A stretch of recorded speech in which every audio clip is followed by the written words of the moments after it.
ዛሬ ስልካችሁን ከ50 ጊዜ በላይ ካነሳችሁት እመኑኝ አይምሮአችሁ ስለተጠለፈ ነው። የሞከራችሁት እያንዳንዱ ስክሪን ታይም አፕ፣ እያንዳንዱ ዲጂታል ዲቶክስ፣ እያንዳንዱ በቃ ስልክህን አስቀምጥ የሚል ምክር አንዳቸውም አይሰሩ። ለምን?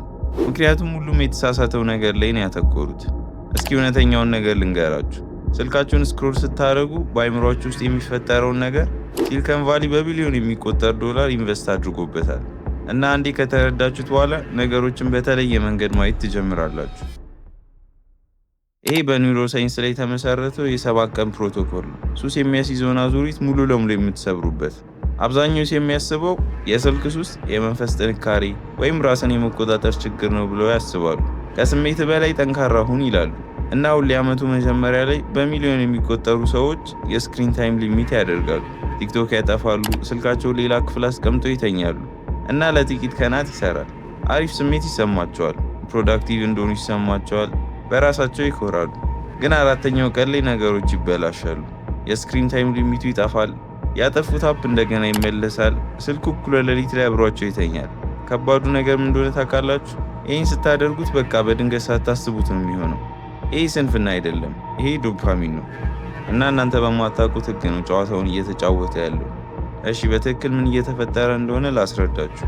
አይምሮአችሁ በሚሊዮን በሚቆጠሩ ዓመታት ዝግመተ ለውጥ ያዳበረው ራሱን የሚሸልምበት ስርዓት አለው።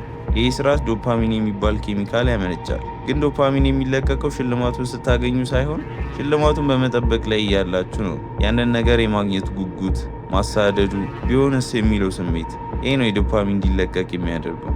የቁማር ሱሰኛ የሚያደርገው ይሄ መርህ ነው። የፌስቡክ መስራች የነበረው ሶም ፓርከር በአደባባይ እንዳመነው እነዚህ አፖች የተሰሩት የሰውን ስነ ልቦና ድክመት ለመጠቀም ነው። በተቻለ መጠን ብዙ ጊዜያችንና ትኩረታችንን ለመውሰድ። ስለዚህ በቃ ስልኬን ላስቀምጥ ብላችሁ ሳትችሉ ስትቀሩ ሰነፍ ስለሆናችሁ ራሳችሁን መቆጣጠር ስለማትችሉ አይደለም። በቃ ከመጀመሪያ የምትሸነፉትን ጦርነት ስለጀመራችሁ ነው። ይህን መረዳት የመጀመሪያው እርምጃ ነው። ግን ነገሩ ከዚህም በላይ የከፋ ነው። ከኖቲፊኬሽን የምታገኙት እያንዳንዱ የዶፓሚን ስሜት የዶፓሚን ቤዝ ላይናችሁን ትንሽ ዝቅ ያደርገዋል። አይምሮአችሁ ከአዲስ ዝቅተኛ ደረጃ ጋር ይላመዳል። በፊት ያስደስታችሁ የነበረው ነገር ሁሉ አሁን የተለመደ ኖርማል ነገር ሆኗል። ስለዚህ የበለጠ ትፈልጋላችሁ። የበለጠ ስክሮሊንግ፣ የበለጠ አዲስ ነገር፣ በቃ ሰላም እንዲሰማችሁ። ለ20 ደቂቃ መጽሐፍ ይዞ መቀመጥ ለምን እንደሚያሰቃይ አሁን ገባችሁ? ከጓደኛ ጋር ያለ ስልክ የሚደረግ ወሬ ለምን ቀርፋፋ እንደሚመስል፣ ምንም አለማድረግ፣ መብራት ሲጠፋ ለምን ህመም እንደሚሰማን። የዶፓሚን ቤዝ ላይናችሁ ተጨማዷል። እውነተኛ ህይወት ይሄ ቀስ ያለው በሺዎች በሚቆጠሩ ኢንጂነሮች ከተሰራው አልጎሪዝም ጋር ማወዳደር አይቻልም። አይምሮ ፕላስቲክ ነው፣ ይለወጣል። የዶፓሚን ቤዝ ላይናችሁን መመለስ ይቻላል እና ወራት አይፈጅም። 7 ቀናት ብቻ ነው የሚፈጀው። ትክክለኞቹን ነገሮች በትክክለኛው ቅደም ተከተል ካደረጋችሁ። የ7 ቀን የዶፓሚን ሪሴት ፕሮቶኮል ይሄ ነው። ገደብ አይደለም፣ ቅደም ተከተል ነው። ምክንያቱም ቅደም ተከተሉ ወሳኝ ነው። ቀን 1 እና 2 ፍሪክሽን ኢንጂነሪንግ።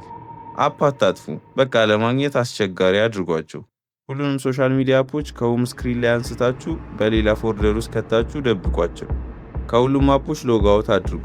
ከዛ መግባት ስትፈልጉ ፓስወርድ ይጠይቃችኋል። እቺ አንድ ለውጥ ብቻ በፍላጎትና በድርጊት መካከል ያለውን ክፍተት ትፈጥራለች። ያ ክፍተት ደግሞ አይምሯችሁን ቆይ ላስብበት የሚል ጊዜ ይሰጠዋል።